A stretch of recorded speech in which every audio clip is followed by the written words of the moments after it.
بنت الشيوخ اللي عريب نسبها،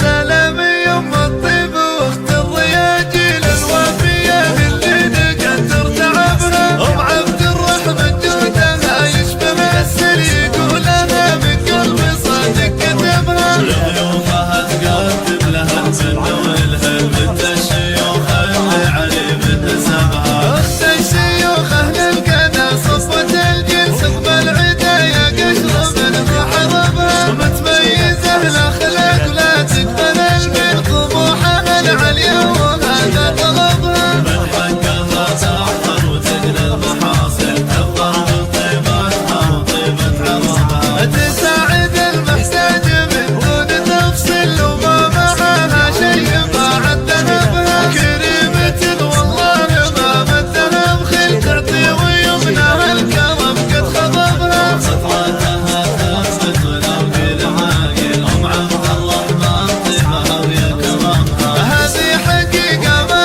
هي والله تماثل، شمس الحقيقة ما بها حزن حجبها. تقضي الليالي بالدعاء والتهالي لأصيلة عرق المكارم كذبها. يلا عساها عالليالي المقابل تعيش مسرورة ويضحك سببها. سلام يم الطيب واخت الرياجيل الوفية اللي نقدر تعبها. ام عبد الرحمن جودها يشبه السر، يقولها من قلب صادق كتبها. لضيوفها تقدم لها البر والهل.